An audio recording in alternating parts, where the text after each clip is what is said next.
C'est parti, donc 16h05 jusqu'à 17h ensemble pour cette table ronde, la dernière, je crois, de cette deuxième journée première en présentiel du salon professionnel. Et cette table ronde est dédiée à quelque chose dont tout le monde, bien sûr, entend parler, mais sans savoir toujours de quoi on parle exactement.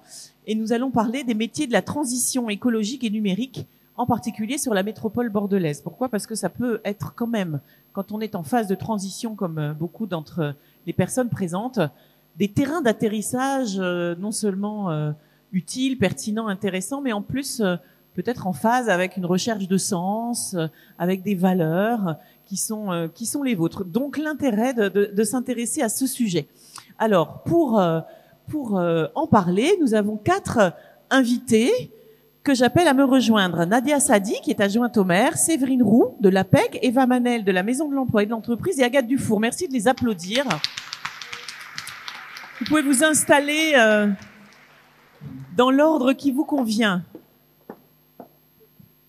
Bien, alors, il paraît que dans cette salle, une ministre Nathalie Loiseau, s'est exclamée il y a quelques années, on se croirait chez Harry Potter.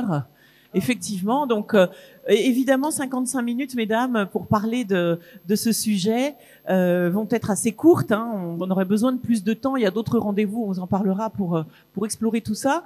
Mais on va faire confiance à la magie d'Harry Potter pour que les personnes présentes sont les bonnes, les rencontres et les propos tenus, vont semer les graines qui vont bien. Puis ensuite, évidemment, vous savez que les échanges peuvent se poursuivre pour la soirée et demain et encore, toutes ces personnes sont disponibles. Et puis évidemment, j'ai le plaisir d'inviter une dernière invitée surprise qui d'ailleurs n'a pas de chaise alors qu'il lui en faudrait une. Vraiment, ça commence bien.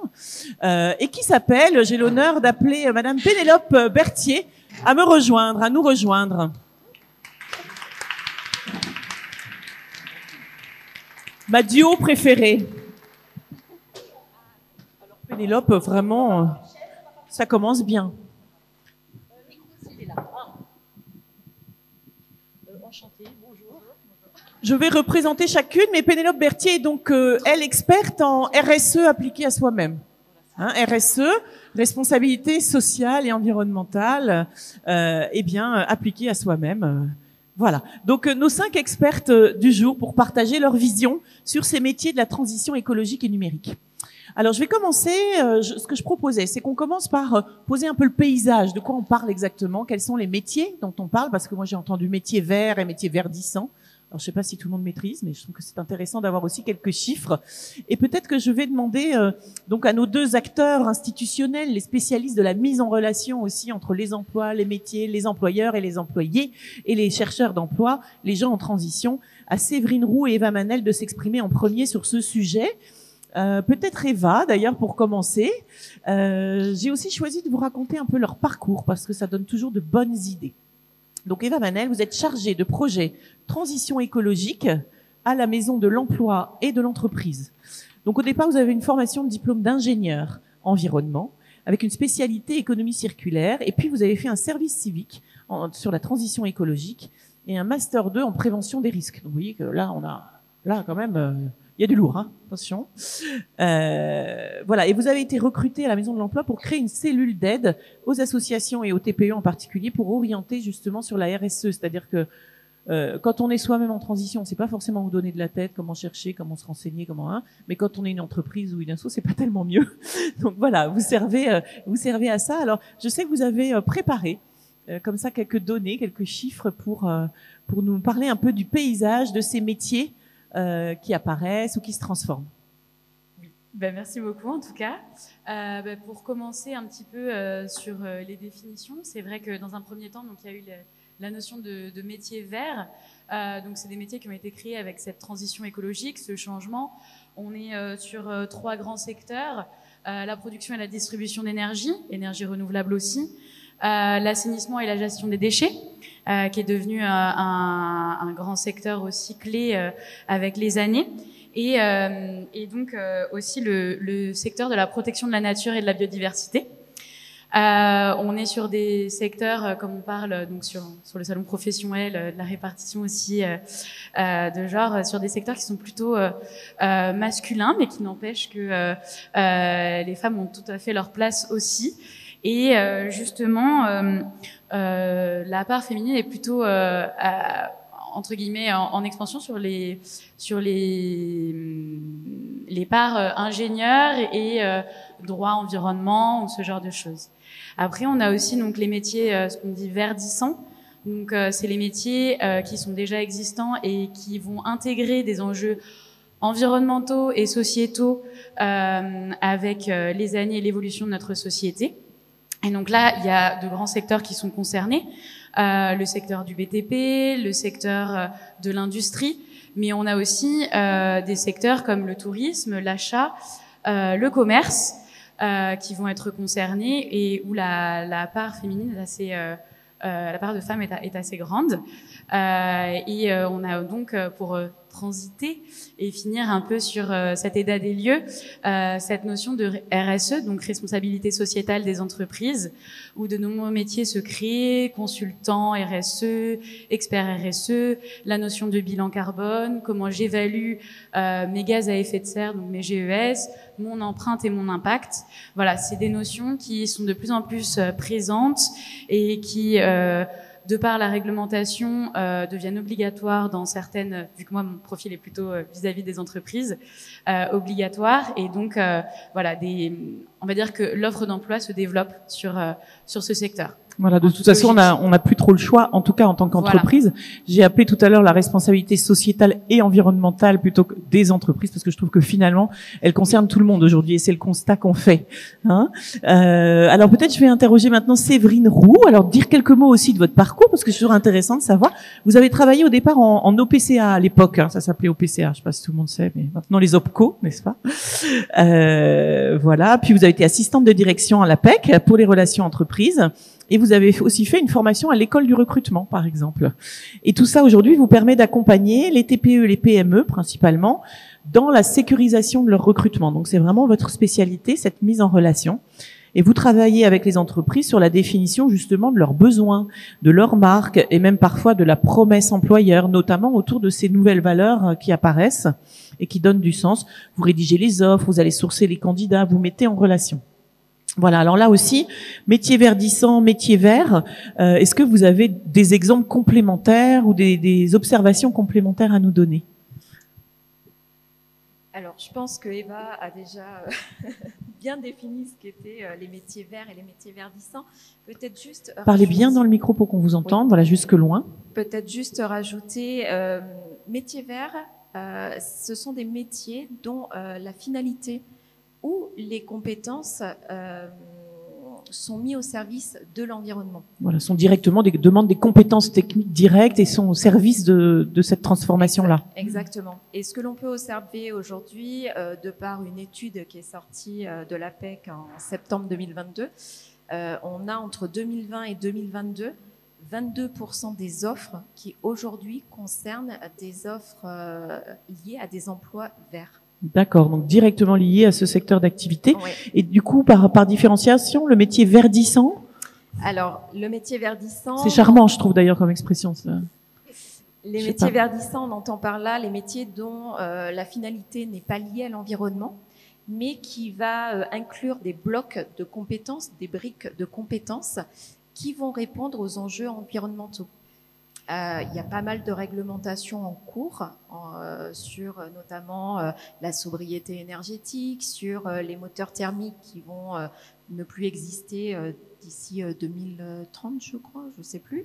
On a des enjeux dans les entreprises aussi qui enclenchent une démarche RSE. Vous parliez du métier d'acheteur, par exemple. Un métier, voilà, un métier support, comme on dit dans les entreprises, et qui lui va beaucoup évoluer en incluant toutes ces données.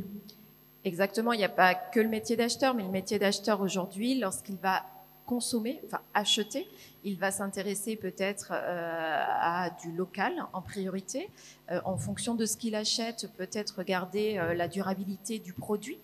Est-ce qu'il a été conçu avec des matériaux recyclés, par exemple? Voilà. Merci. Alors, et sur le numérique, vous disiez la problématique est la même, c'est-à-dire la RSE, en fait, il faut comprendre que c'est au cœur de tout maintenant, donc ça vient teinter tous les métiers, quels qu'ils soient finalement, du plus vert au moins verdissant. Et puis le numérique, pareil, finalement, l'aspect digital. Quel constat vous faites puisqu'on est sur cette double thématique aujourd'hui? Alors là, c'est les outils digitaux finalement qui vont pousser à se former vers le numérique, et même certains métiers aujourd'hui qui ne sont pas dans le numérique sont obligés de se former à ces nouvelles technologies pour exercer leur métier, ou en tout cas pour répondre à un besoin de l'entreprise.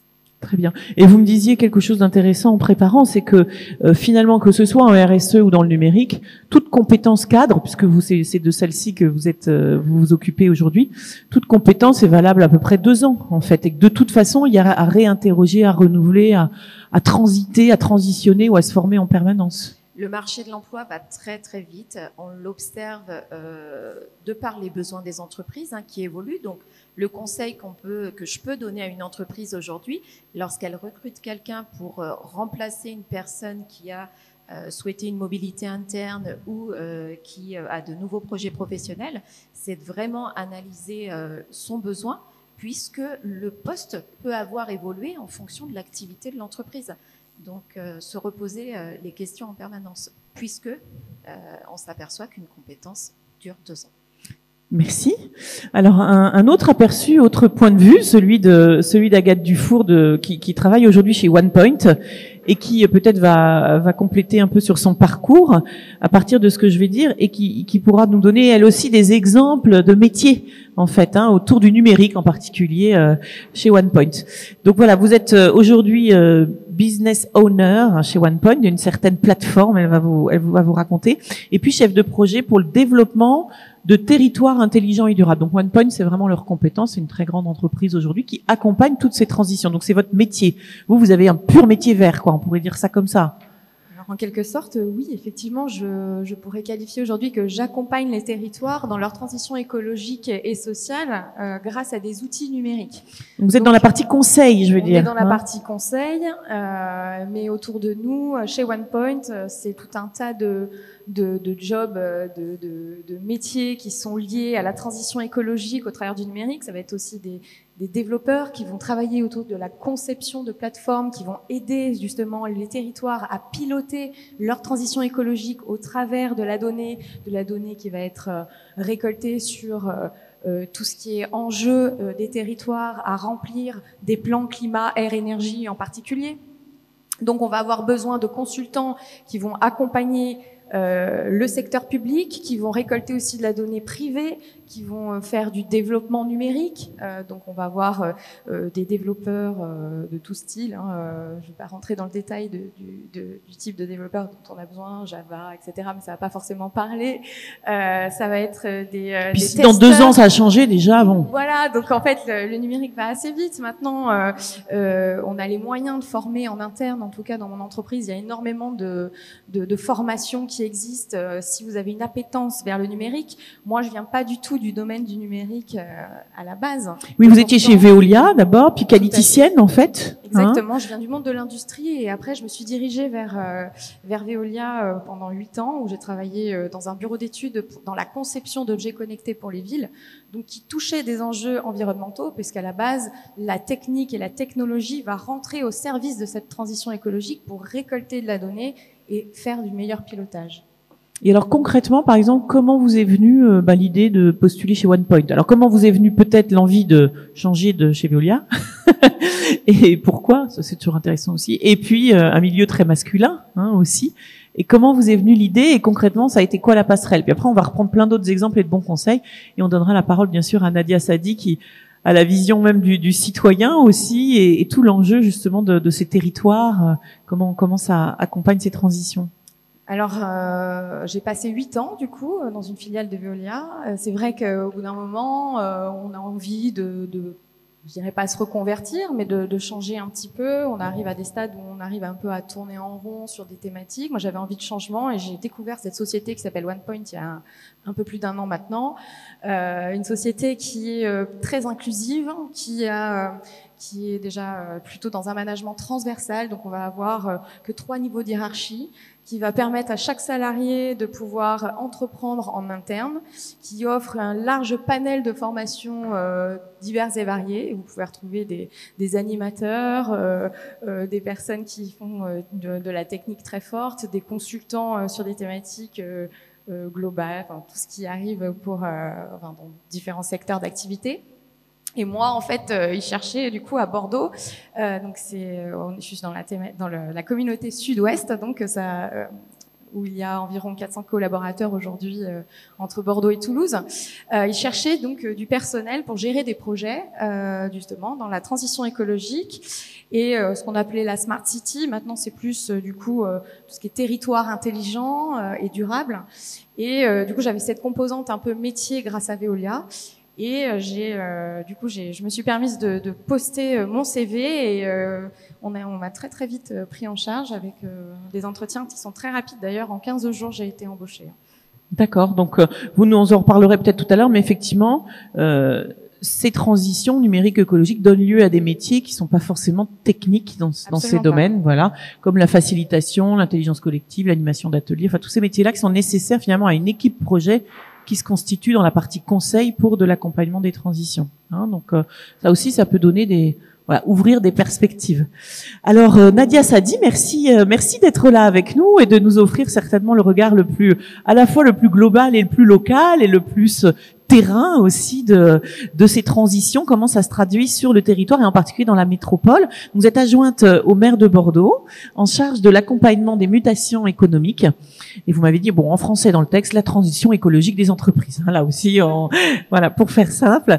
Alors vous avez fait des études de droit parce que votre envie c'était de travailler dans des ONG, mais qui finalement s'est avéré un secteur assez fermé, visiblement, en tout cas pas facile à percer. Et du coup, vous avez fait un parcours dans la banque. Vous avez été directrice d'agence, puis responsable de marché pro, puis département innovation, et enfin vous êtes devenu responsable RSE dans ce métier de la banque. Vous voyez comme quoi les parcours sont variés. Puis votre parcours de femme politique, c'est d'abord un parcours de femme engagée, associativement bien sûr. Et puis ce trop-plein, peut-être cette révolte qui nous anime les unes et les autres, ou les uns et les autres, puisqu'il y a des messieurs aussi, bien sûr, à un moment donné, pour donner plus de sens et surtout agir plus vite. Voilà, je crois que c'était ça le moteur. Alors, on peut commencer. Est-ce que vous nous confirmez ces grandes tendances sur le territoire? Et puis moi, je voudrais surtout réagir parce qu'effectivement, c'était pas nécessairement une question auquel j'avais pensé, des emplois verts, les emplois verdissants. Moi, j'aurais tendance à dire en fait qu'on suit surtout l'évolution de la société parce que les emplois existent déjà. La seule chose, c'est qu'ils mutent. C'est ça, ils mutent. Ils mutent. Et en fait, quand on travaille sur la RSE comme moi, on a mis en place une plateforme gratuite. Alors, elle va peut-être pas vous concerner toutes puisque on est quand même sur des profils de petites entreprises, mais déjà avec 5 salariés. Donc on offre un questionnaire, il y a un questionnaire, il y a une boîte à outils, et à la suite de ça, la personne peut travailler sur sa RSE, mais il est surtout très pédagogique. Ça peut vous donner quand même des idées. Je vous engage à y aller. Vous trouverez cette plateforme sur le site de la mairie de Bordeaux sur le volet économique. Mais oui, pardon, juste j'insiste parce que c'est un quiz vous avez pris le temps de m'expliquer avec 70 questions, etc. Donc même si elle ne nous concerne pas directement, quand on vise à s'intégrer dans une petite boîte ou même une moyenne boîte et comprendre quels sont leurs enjeux à eux pour pouvoir s'y adapter, avoir les bonnes questions, offrir des compétences adaptées, eh bien c'est une bonne façon de nourrir sa culture générale, je pense, et en même temps pédagogique, très pédagogique. C'est tout à fait ça. Et pourquoi je parle de cette plateforme? Bon, au-delà du fait que je vous engage à y aller, puisque c'est gratuit et que je le paye pour l'ensemble des sociétés, quelles qu'elles soient, parce qu'on a bien travaillé, et d'ailleurs Eva travaille avec nous, la Maison de l'Emploi travaille aussi au centre de ce dispositif. On l'a voulu très simple et on a pris des bêta-testeurs, ça partait du boulanger en passant par la grosse boîte et les petites intermédiaires. Pourquoi je parle de ça? Parce que, en fait, Je pense que c'est la société qui évolue. Elle évolue avec les besoins, elle évolue aussi avec la conscience environnementale qu'on a aujourd'hui. Elle évolue parce qu'effectivement, aujourd'hui, on ne peut plus dire qu'il n'y a pas de réchauffement climatique. On a vécu les incendies cet été, on a une guerre à notre porte, on voit effectivement les nappes phréatiques qui ont du mal à se reconstituer, c'est le cas aussi en Gironde. Et la RSE, elle offre en fait une autre façon de voir les choses, et en même temps, elle touche tous les volets.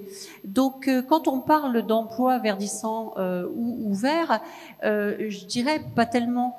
En fait, ce qui est important, c'est que dans la façon dont vous concevez les choses, dans vos futures entreprises, c'est que vous ayez toujours, en fait, conscience qu'il faut faire plus de local, bien évidemment, parce qu'on réduit notre empreinte carbone, être plus dans l'humanité avec effectivement aller sur des emplois aidés et aider notre territoire, pardon, aller aussi plus sur de la sobriété énergétique. Et de ce fait, en fait, c'est dans votre propre entreprise que vous intégrez ces valeurs-là. Et de fait, il n'y a pas spécifiquement, à part dans les métiers verts, mais il n'y a pas à part les responsables RSE dont je faisais partie, il n'y a pas véritablement, il y a des techniciens, oui, parce que on a une réglementation qui est importante. Vous avez entendu parler du décret tertiaire, on a parlé des bilans de gaz à effet de serre, on va rentrer maintenant dans la scope 3 qui va intégrer les externalités, c'est-à-dire qu'on va plus regarder simplement ce qui se passe à l'intérieur de votre entreprise, mais aussi de voir les incidences de tout ce qu'il y a autour de l'entreprise. Donc quand vous faites venir des produits chinois, bien évidemment dans cette scope, ça va être négatif sur votre impact, etc. Donc c'est surtout ça. Donc peut-être des métiers un petit peu plus techniques par rapport à cette évolution sociétale, mais fondamentalement, le coiffeur, le boulanger peut faire de la RSE et peut verdir en fait son activité quelque part, en faisant attention à ses produits, en faisant attention à son eau, en faisant attention à sa consommation d'énergie. Quelque part, tous les emplois sont amenés à être des emplois un peu verdissants, un peu. J'aurais tendance à dire. Voilà. Super. Là, voilà, c'est la réflexion que j'avais en écoutant toutes ces belles dames. Et puis justement, Pénélope Berthier, donc spécialiste de RSE appliquée à soi-même, voilà, au-delà de la conscience environnementale de l'univers tout entier, comme dit Madame, voilà, d'abord il y a soi-même, voilà, soi-même qui conçoit, on peut faire de la RSE à sa propre échelle. Alors moi, je parle fort d'un coup. Alors moi je fais de la RSE évidemment appliquée à moi-même parce que je trouve que c'est quand même déjà pas mal voilà de la faire à moi-même. Alors je me pose quand même une question, c'est est-ce que je suis verdissante ou est-ce que je suis vraiment verte? Voilà, ça je sais pas encore jusqu'à quel point je suis verdissante ou peut-être que je verdis, je ne sais pas trop. Alors oui, moi je suis tout à fait d'accord avec de faire du local. Vous voyez, moi je fais du super local, c'est-à-dire que j'applique la RSE à moi-même. Donc je peux montrer, alors juste pour montrer comment je fais de la RSE avec moi-même, juste moi-même, tout est là, vous voyez, voilà, c'est-à-dire que j'ai tout à disposition tout le temps. Voilà, je vous le donne. Je peux parler comme ça, vous m'entendez? Voilà, donc tout est là, vous voyez, c'est ça qui est pratique de faire de la RSE avec soi-même, c'est qu'on l'emmène partout avec soi et que tout est là tout le temps. Vous voyez, là, ici, là, voilà, moi pas trop aussi, mais voilà, tout est là. Et alors c'est local, parce que vous voyez, c'est circuit court. Voilà, circuit. Alors, moi, je peux faire mon bilan carbone. Vous voyez, je sais pas, voilà, j'ai pas des GES super comme ça, là, parce que moi, je me trimballe avec moi-même. Vous voyez ce que je veux dire? Je m'oublie pas à l'endroit. Et donc, j'ai pas besoin de prendre la ville pour aller le voir. Par exemple, je suis là, j'ai tout à disposition de moi-même. Et à un moment donné, hop, excusez-moi, je vais là. Hop, j'ai pas laissé partir moi-même, mais j'ai pas pris de transport. Donc, ça m'a validé, donc ça n'a pas de taxe carbone, pas de GES. Voilà, c'est super. Alors, vous voyez ce que je veux dire? Donc là, pour comment vous avez appelé ça? Le skip? La scope. Oh, la scope, voilà. Je pense que c'est super. Et je vais remplir aussi le quiz 70 questions là, sur savoir si je rentre dans le... Voilà, donc c'est ça que je voulais dire. Déjà, moi je pense que je fais du super local. Je vais pas faire plus local que ça. Alors on va justement entrer dans comment on résout cette équation entre ses propres signaux, où tout est là, voilà, nos valeurs, ce qui fait sens pour nous, ce qui nous met en vie, ce qui nous donne envie, et puis rencontrer un terrain de jeu, quoi, des métiers, des formations, des emplois. Donc comment on va rentrer dans la partie bons conseils maintenant, si vous voulez bien, et deux chacune pour ça. Donc, par exemple, Séverine, vous me disiez, quel que soit le métier, finalement, il faut tenir compte de 2-3 ingrédients pour pouvoir avancer et s'orienter, cheminer. Est-ce que vous vous en souvenez ou est-ce que vous voulez que je vous... Vous parlez dans le cadre d'une réorientation Oui, professionnelle? ouais. Oui, tout à fait. Une réorientation professionnelle, aujourd'hui, c'est une décision... Ou une mutation, pardon. Parce que, je reprends aussi le mot de Nadia, c'est-à-dire ou une mutation, une évolution. Hein. Oui, on peut être dans un poste et puis avoir à le faire aussi évoluer son propre métier sans en changer pour autant. C'est-à-dire, il se transforme, mais je ne change pas forcément pour autant. Tout à fait. Oui. En tout cas, si on élargit à l'instant où on se pose une question par rapport à son métier, est-ce que j'ai toujours les bonnes compétences? Est-ce que le métier que je fais me plaît, me correspond? Est-ce que j'ai envie d'autre chose? C'est une décision importante et qu'il convient d'étudier. Alors, soit en étant accompagné par un professionnel, hein, ça peut être Pôle emploi, l'APEC, Maison de l'emploi, enfin tous les acteurs à votre disposition, puisque il convient de bien étudier plusieurs composante qui va vous permettre de bâtir votre projet professionnel et un projet professionnel cohérent et en adéquation avec le marché de l'emploi. Donc pour cela, on va se poser la question de la motivation, on va se poser la question des compétences, compétences métiers, compétences comportementales, sur ce que l'on souhaite, les valeurs que l'on porte, les valeurs que l'on va rechercher, le sens au travail. Quel sens aujourd'hui, c'est un des facteurs de motivation des salariés cadres, hein, notamment quand ils recherchent un emploi dans une entreprise. On a une étude à l'APEC qui est sortie de notre observatoire qui le met en exergue, le sens, savoir le matin, je me lève, quel est le but de mon métier, si je suis dans une réorientation, qu'est-ce que je souhaite, quelle évolution je souhaite également. Les valeurs, donc ça va être les valeurs en lien souvent avec l'environnement, la RSE, etc. Voilà. Et puis de cela, on peut faire émerger des métiers ou un métier, tout simplement, qui est le métier qui vous correspondrait. Plusieurs possibilités. Donc le conseil en évolution professionnelle peut être un appui aussi à faire émerger le métier ou à vous conforter finalement dans faire évoluer le métier que vous exercez aujourd'hui. Ça peut être un bilan de compétences aussi, ça peut être une immersion professionnelle. On n'en parle pas assez, mais l'immersion professionnelle permet aussi de conforter son projet professionnel. Donc l'immersion, c'est tout simplement un stage dans une entreprise qui est ouvert à des demandeurs d'emploi et à des actifs salariés, qui a une durée de 3 jours à 1 mois. Financement, il n'y a pas de financement, enfin vous percevez l'allocation de retour à l'emploi quand vous êtes inscrit à Pôle emploi et la rémunération de votre employeur quand vous êtes salarié, mais ça permet de vous conforter à un métier. Donc, et l'immersion, ne serait-ce que cette table ronde en termes d'acquisition de vocabulaire, par exemple, de ces métiers, ben c'est aussi intéressant. Donc concrètement, vous me disiez s'il y avait 2-3 questions. Enfin, moi j'avais retenu, se demander quelles sont mes expériences, mes compétences acquises. Qu'est-ce que je veux encore faire de ce que je sais déjà faire? Qu'est-ce que je ne veux plus faire? De quoi je ne veux plus dans mon futur environnement ou mon futur métier? Et puis les valeurs, bien sûr, mais aussi parfois une question qu'on oublie. Vous disiez, c'était avec qui? Dans quel type de structure j'ai envie de travailler, parce que ça joue beaucoup évidemment sur le quotidien du métier en question et sur la durabilité du coup, votre durabilité, votre RSE appliquée à vous-même là dans ce métier-là ou dans ce poste-là. Merci. Si vous avez encore des petits messages, vous les gardez pour la suite et pour la fin. Peut-être aussi du coup, Eva, maintenant, concrètement, j'ai envie de me renseigner sur des postes, des métiers, ou j'ai envie de me renseigner sur les formations qui existent, puisqu'on l'a vu, c'est des passerelles. Hein. La question, c'est souvent comment est-ce que je crée la passerelle entre là où je suis aujourd'hui, puisque ce dont j'aurais besoin pour pouvoir atteindre là. Donc, quels sont vos bons conseils? Déjà pour rechercher donc cette typologie de métier, il y a plusieurs sites comme Emploi Environnement. ou le réseau TEE, donc c'est transition écologique. Emploi environnement, réseau TEE. Voilà. Après sur les réseaux classiques aussi, hein, Wake Up to the Jungle. L'idée en fait là-dedans, c'est comme le soulignait aussi donc Séverine, c'est sur de vraiment savoir ce qu'on veut et quelle typologie de poste. C'est les mots clés qui vont permettre d'optimiser les recherches. Ça c'est très important aussi.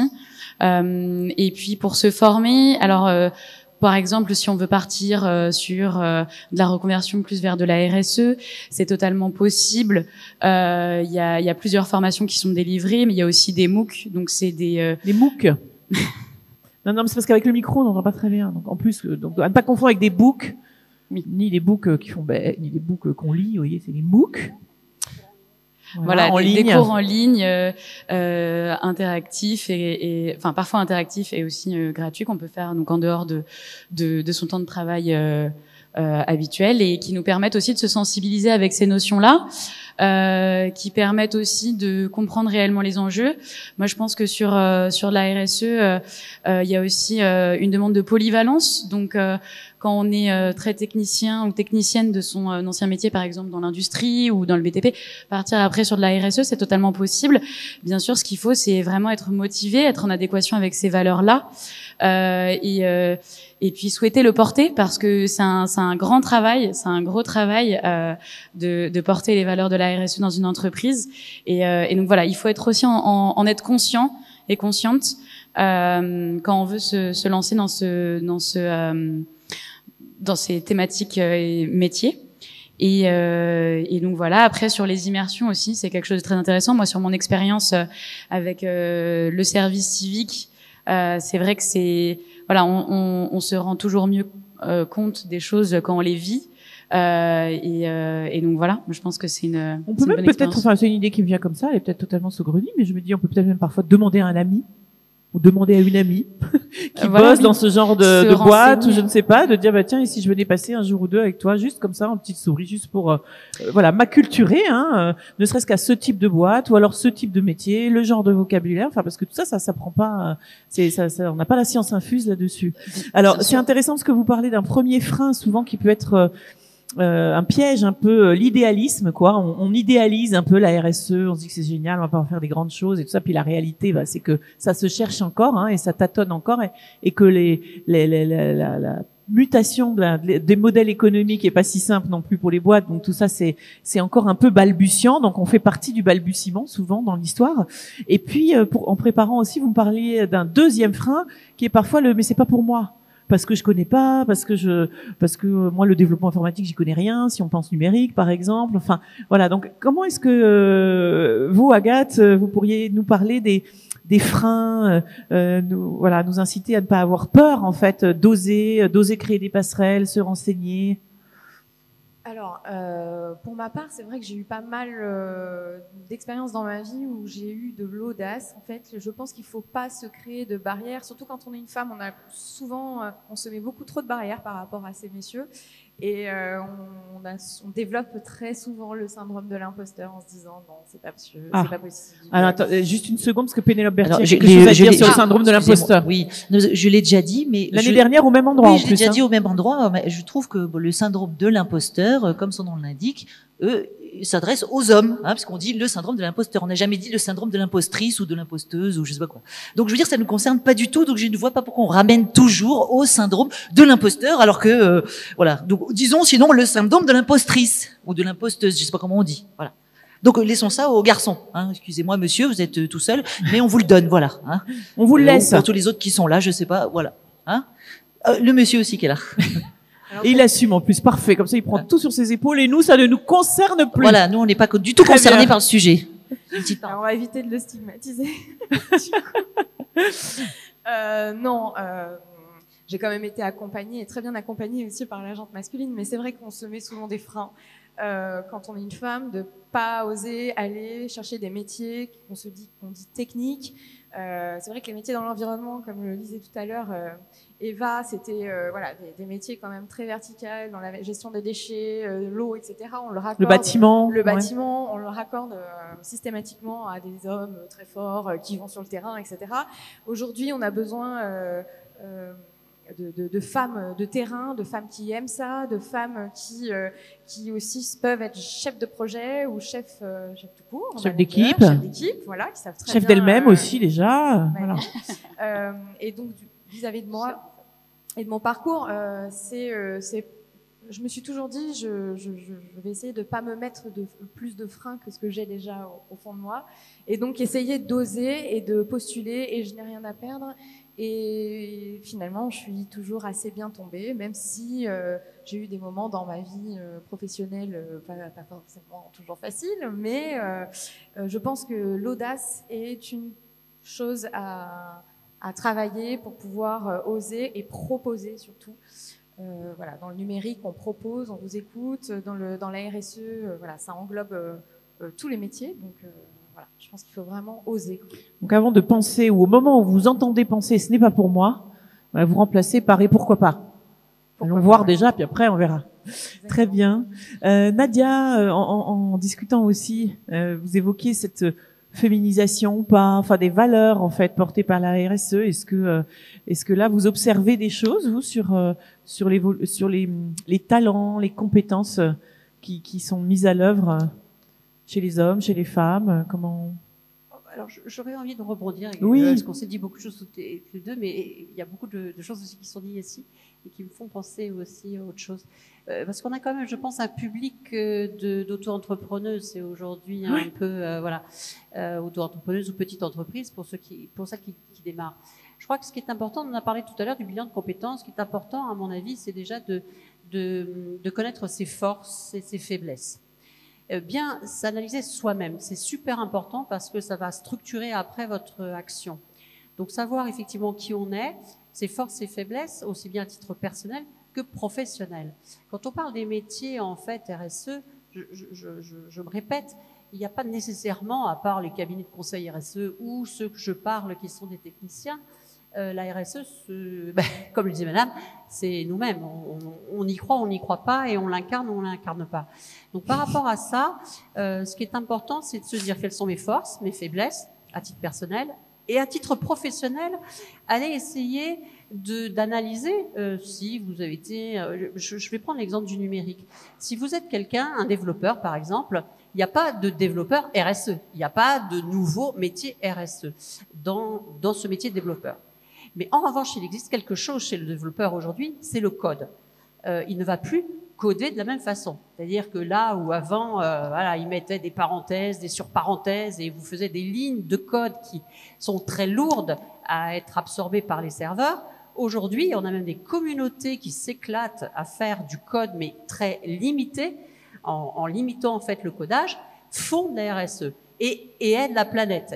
Parce qu'effectivement, c'est moins lourd, les serveurs génèrent moins d'énergie parce qu'il faut savoir que chaque fois que vous envoyez une information, elle passe par le serveur et elle va peut-être chez le voisin juste d'à côté. Donc c'est tout ça en fait. Et je pense que ce qui est important d'intégrer, c'est à titre professionnel, quelles sont déjà vos compétences, là où vous êtes bon, et de réinterroger le métier.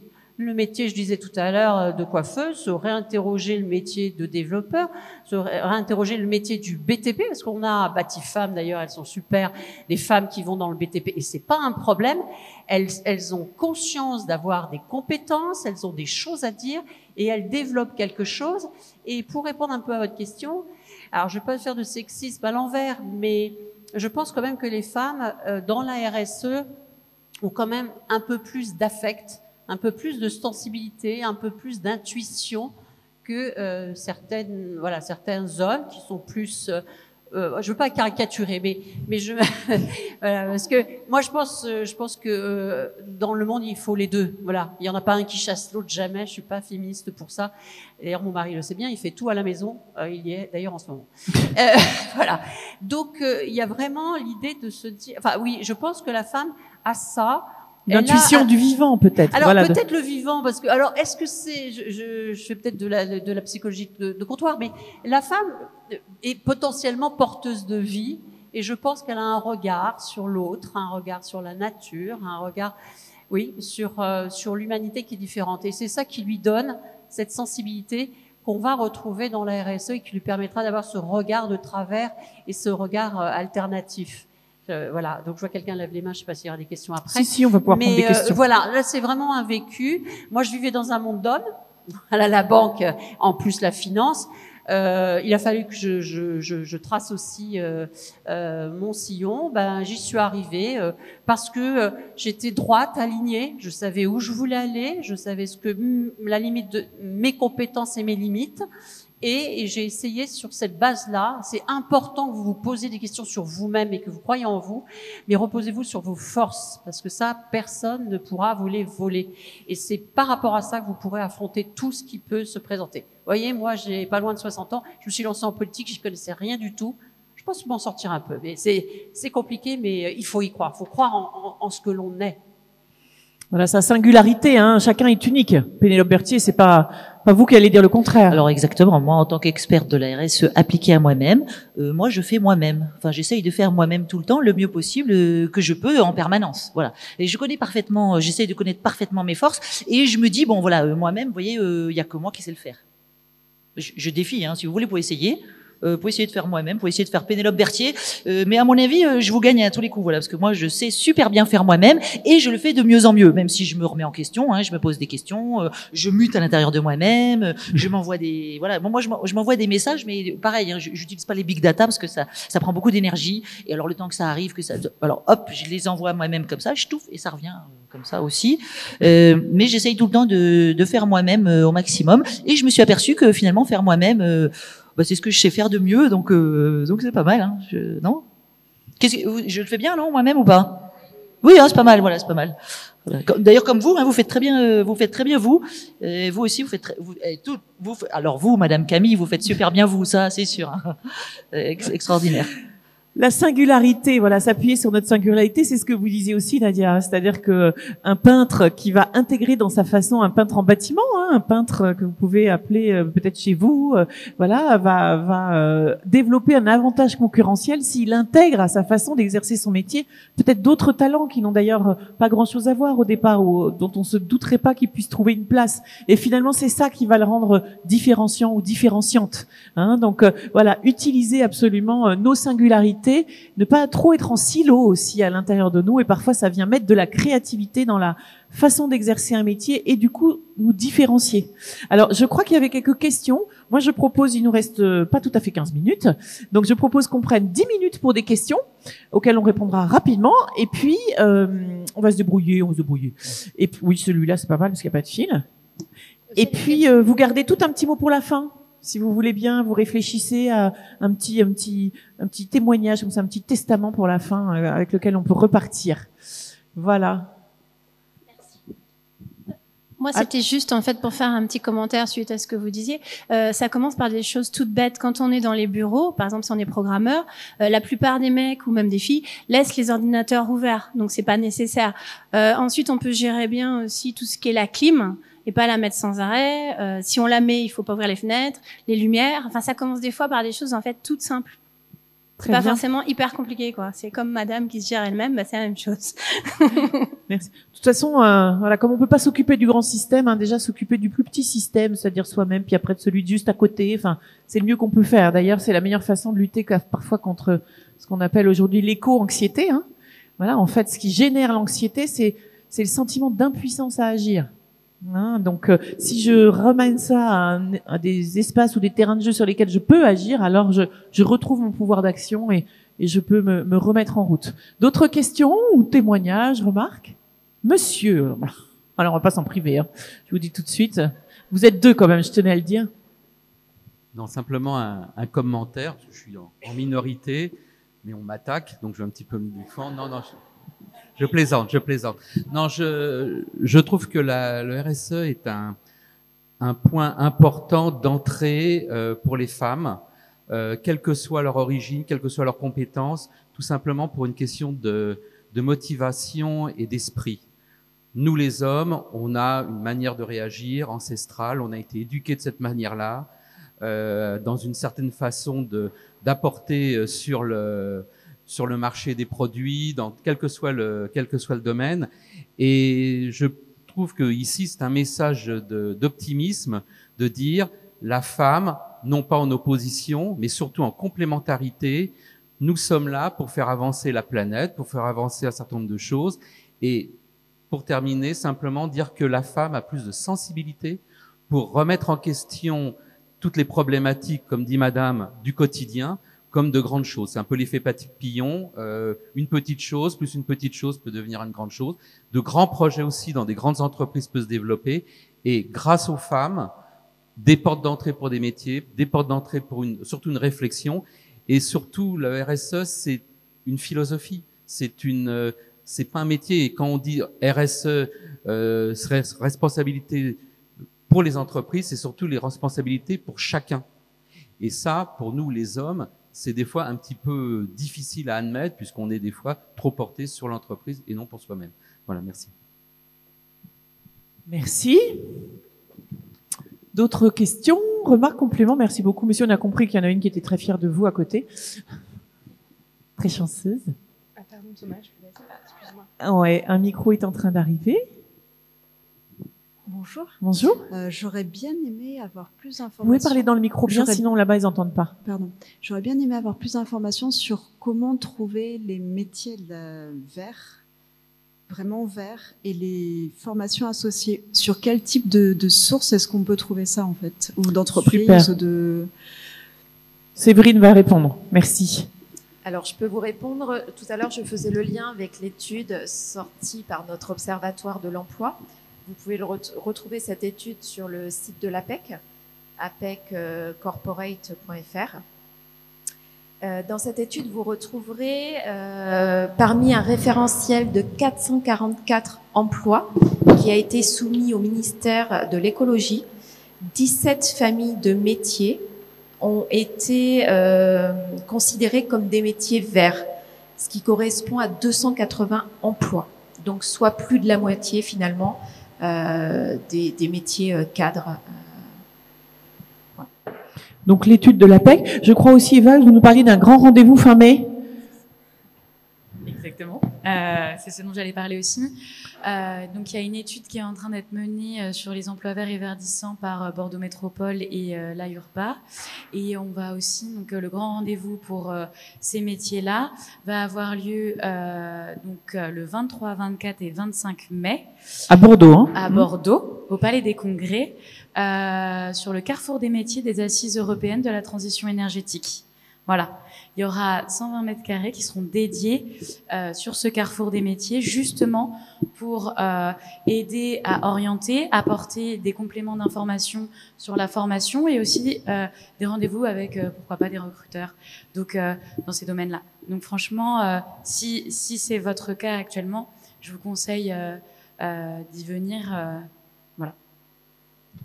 Assises européennes de la transition énergétique. En résumé, AETE.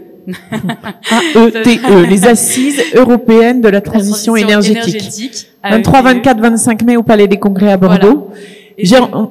J'ai envie juste de vous inviter aussi. Il y a beaucoup d'événements comme ça, grand public, etc. Honnêtement, je trouve c'est une bonne façon, peu à peu, de s'acculturer, de s'aguerrir, voilà, sans enjeu, et en même temps, parfois, de faire évidemment les rencontres qui comptent. Parce que de toute façon, rien ne se passe sans ça, hein, donc. Et ce que j'allais compléter, si jamais c'est des métiers qui vous intéressent ou vous êtes, par curiosité aussi, il y a les fresques qui sont pas, qui peuvent être intéressantes pour au moins. Alors, excusez-moi, mais les fresques, bon, ça y est, j'ai découvert ce que c'était. Mais tant qu'on n'en a pas fait, on comprend pas. Tout le monde parle des fresques, on sait pas ce que c'est.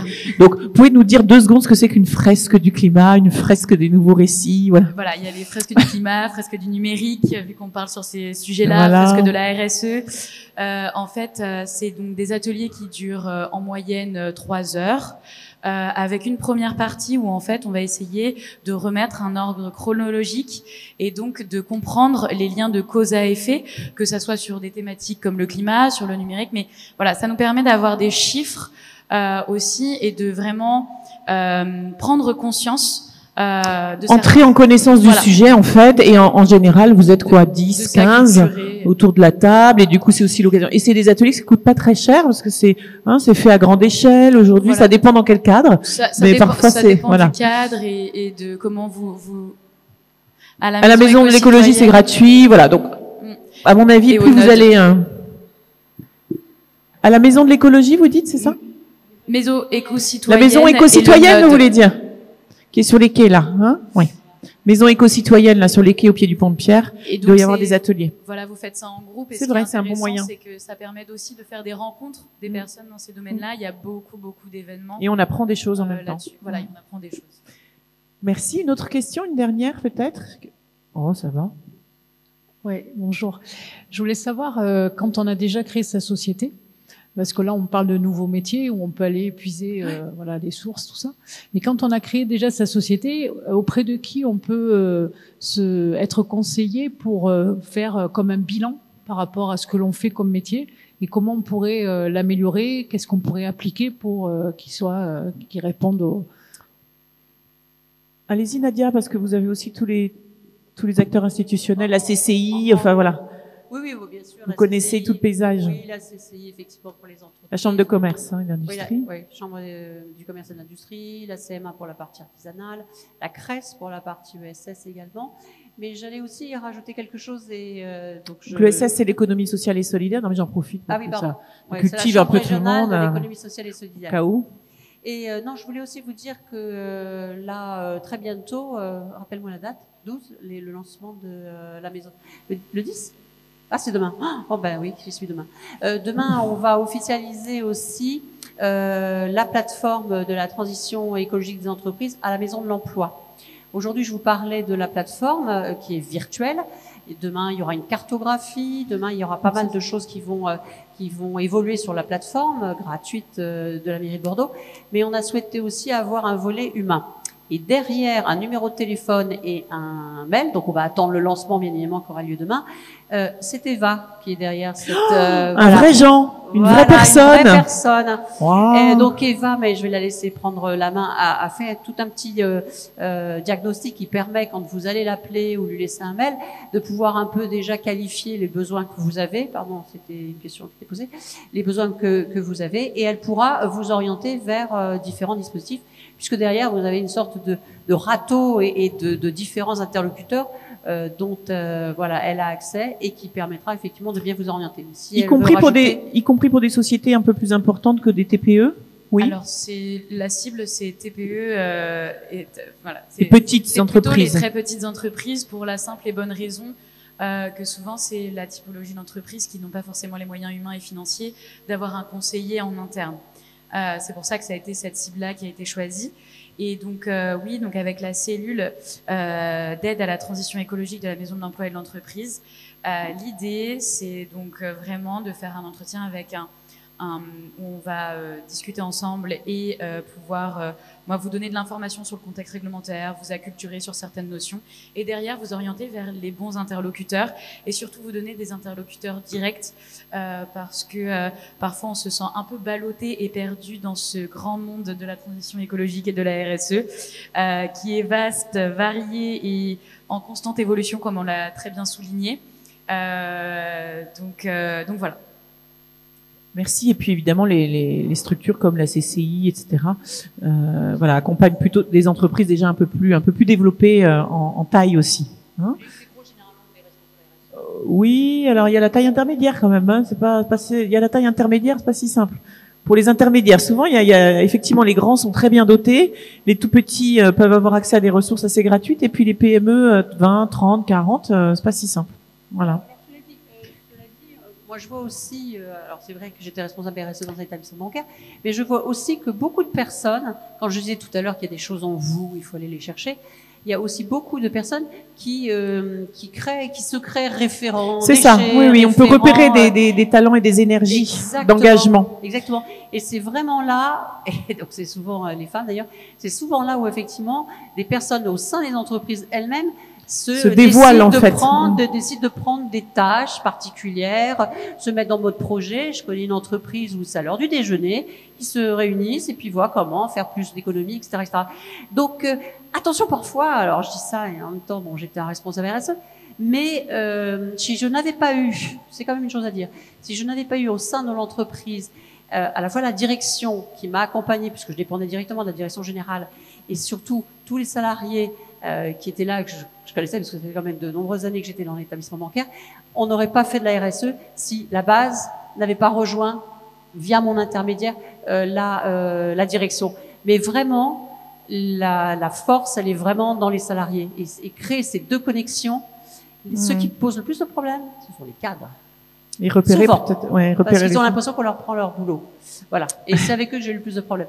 Mais la connexion, quand vous la faites, il y a plein de spontanéité et parfois il y a des gens qui se révèlent être des responsables RSE par nature et qui font du bien à l'entreprise. Super. Ça aura été votre mot de la fin. Génial. Allez, on continue sur les mots de la fin parce que c'est l'heure, même si là, elle est en avance, il faudrait quand même pas qu'on soit en retard. C'est parti. Allez. Du coup. Non, mais celle qui est prête, sinon, hein, c'est pas grave. Si. Je peux commencer. Ouais. Alors, ce que je pourrais dire, c'est d'abord oser, puisque je pense que c'est que comme ça, et quand on est sûr de soi, effectivement, de ses valeurs, de ses forces et de ses faiblesses, c'est comme ça qu'on avance de toute façon. C'est oser créer en fonction de sa fibre environnementale aussi. On a tous une fibre environnementale aujourd'hui, donc c'est voilà, ne pas se mettre de barrières dans la création de nouveaux outils, dans la création de nouveaux métiers. C'est vraiment, on est tous à l'écoute. Les entreprises, vraiment, en tout cas, sont à l'écoute de ça et en recherche vraiment de personnes qui ont cette fibre-là. Et donc, en particulier des femmes, puisque dans le numérique, voilà, aujourd'hui, on est sous-représenté et on est vraiment, vraiment en recherche de personnel féminin. Alors, juste un mot, c'est que OnePoint est présent sur le salon tout au long des 2 jours, donc encore demain. Voilà. Et par exemple, aller discuter avec le stand de chez OnePoint, c'est aussi une façon de se renseigner sur pas seulement les métiers verdissants, mais aussi dans la transition numérique. Hein, voilà. Transition numérique, dans la transition écologique, dans tous les métiers d'accompagnement et de conseil et de développement informatique, si vous avez la fibre informatique. Voilà. Et puis, nous avons tout un tas de formation, encore une fois, d'écoles, de formations certifiantes aussi. Intégrées chez OnePoint. Donc, n'hésitez pas à passer au stand. J'ai mes 2 collègues qui sont là. Merci. Séverine. En complément de ce que vient de dire Agathe, peut-être juste dire, effectivement, osez, ayez confiance, faites-vous accompagner. Parfois, c'est important aussi de confronter ces idées avec un professionnel et surtout prenez en compte le marché de l'emploi. Aujourd'hui, on est face à un marché de l'emploi qui est très tendu. Je parle côté cadre, mais c'est aussi vrai côté non-cadre. Donc, avant de bâtir un projet professionnel, c'est de s'assurer que si vous n'êtes pas mobile, si vous voulez rester sur la région sur la métropole bordelaise par exemple ou sur la région, vous assurez que le poste que vous visez, le métier que vous visez est bien présent et qu'il y a de l'offre. Sinon, vous allez pouvoir rebâtir un projet professionnel, mais vous allez être confronté à la réalité qui est que vous ne l'exercerez pas. Eva Je voulais peut-être juste rajouter... Super. Non, je vais faire court. Pardon, juste rajouter une chose parce que je parlais des salariés. Si vous êtes effectivement des entreprises avec des salariés, il y a une chose qui est super importante, c'est que l'entreprise, et ça vraiment ayez ça en tête, elle est structurée aussi avec les salariés. Il faut arrêter de penser que l'entreprise c'est moi et puis que les autres vont faire. Il faut vraiment respecter les salariés parce que moi, quand j'ai fait ma politique de RSE, s'ils n'avaient pas été là, on n'aurait pas fait les bons que l'on a fait dans cet établissement bancaire. Parce que les gens veulent, vous le voyez bien dans les recrutements, on cherche du sens, les jeunes ont besoin d'être accompagnés. Voyez vraiment le salariat comme une équipe soudée, allez les chercher, ils ont des idées, ils ont envie de ça, on est perturbés, on parlait d'éco-anxiété, les étudiants sont aussi très angoissés, donnez-leur aussi leur chance, créez une vraie Teams, et puis avec vos forces et leurs forces, vous allez dépoter. Eva, une formule magique à la Harry Potter pour la fin. Moi, j'allais dire sur ces belles paroles, surtout cette notion de faire du lien. Faire du lien. Faire du lien, oui. Avec la transition écologique et la transition numérique, tous ces métiers, c'est vraiment de recréer du lien parfois où on l'avait perdu, de recréer du sens, comme le disait Madame Nadia Saadi, et d'ouvrir ses portes et d'ouvrir un peu le champ des possibles et de lever ces barrières comme on en a déjà parlé sur toute cette table ronde.